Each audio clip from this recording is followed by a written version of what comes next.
Bonjour mesdames, messieurs, je suis le professeur Normand Cornette, spécialiste en sciences des religions, commissaire et critique d'art. Je suis avec l'artiste Hélène Routhier. Bonjour. Bonjour, bonjour professeur Cornette. Alors, en tant que critique d'art, quand j'ai découvert la technique de vos œuvres, j'ai trouvé ça complètement exceptionnel. Vous pourriez nous en parler? Oui, avec plaisir. C'est un tableau et toute une série de tableaux que j'ai faits qui sont faits dehors l'hiver. Alors, dehors l'hiver, ça veut dire autour de -12, -15 degrés Celsius, parce que je cherche à avoir les effets du froid dans mon tableau. Donc, il y a beaucoup de givre dans le tableau. Et ça, il faut qu'il fasse froid, il faut qu'il y ait du froid pour faire ça. J'ai commencé ça un peu par hasard, parce que j'avais pris des cours d'aquarelle quand j'ai commencé à faire de la peinture. Et l'artiste qui donnait les cours s'apercevait que j'aimais beaucoup expérimenter.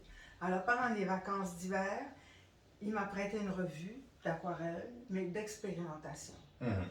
Et dans cette revue, il y avait un article écrit par une artiste que je n'ai jamais retrouvée, qui s'appelle Diana March, qui habitait aux États-Unis, et c'était écrit Ice Painting. Je vous le dis, et j'ai encore des frissons, parce que quand j'ai lu ça, moi qui adore l'hiver, parce qu'elle n'avait pas de neige, elle n'avait pas de neige là où elle vivait, mais il faisait quand même assez froid. Moi, j'ai été fascinée par ça. Et depuis ce temps-là, là, on est peut-être en 98 à peu près, 1998, je suis tout de suite allée acheter ce qu'il fallait parce que c'est un papier arche qui est pressé à chaud, donc qui est lisse, et de l'encre. Et j'ai commencé à faire de la recherche pour arriver à ce que j'ai réussi à faire finalement. Avec quelle encre, quelle dilution, quelle température, comment mouiller le papier avant, comment... Alors, il y a beaucoup de spécificités techniques. Il faut que le papier soit humide avant de sortir dehors. Il faut se rappeler qu'on sort dehors, ça congèle. Alors, les pigments, on ne peut pas les garder longtemps dehors non plus. Le push-push avec lequel on aide la diffusion. Comme vous voyez, il y a de la diffusion. Il peut geler aussi. Alors, c'est un peu un travail comme dans l'esprit du haiku, par exemple, de la poésie japonaise, parce que le poète écrit de petites poésies très courtes, expressives et très spontanées. C'est un premier jet. Alors, c'est aussi du premier jet. Donc, ce ne sont pas tous les tableaux qui sont réussis, parce que ça se passe très vite dehors.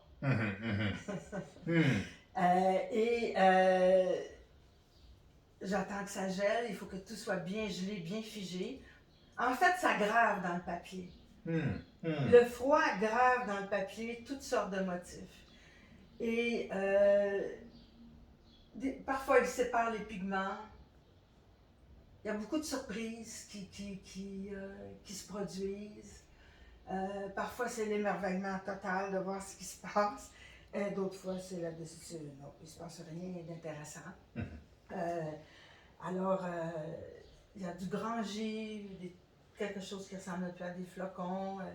Ça me fascine complètement. J'adore ça. Et j'ai travaillé plusieurs années avant de réussir à faire un grand format comme ça. Alors, je semble comprendre, Hélène Routhier, que pour vous créer dans l'instant même, sur le jet, d'un coup, ça importe beaucoup dans votre vision créative et votre démarche artistique. Avec cette technique-là, on n'a pas le choix. On ne peut pas réfléchir longtemps, retravailler, reconsidérer. Si on veut une œuvre qui est faite d'or et qui a gelé, qui a givré, c'est là. C'est là, c'est avec ce qui se passe là et accepter ce qui se passe là. Et c'est pas mauvais d'avoir un peu de notion de composition. parce que ça va vite. Des notions de composition, il faut bien choisir les pigments, parce qu'on veut des pigments qui, s'ils se mélangent, ça va faire une belle couleur.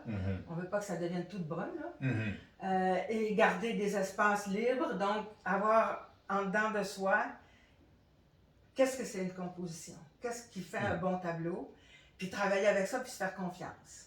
Alors, pour conclure, Hélène Routhier, cette œuvre s'appelle comment? Émanation. Et elle date de 2013. Alors, mesdames, messieurs, je vous invite à découvrir l'art unique d'Hélène Routhier sur son site web www.helenerouthierart.com. Et Routhier s'appelle R-O-U-T-H-I-E-R.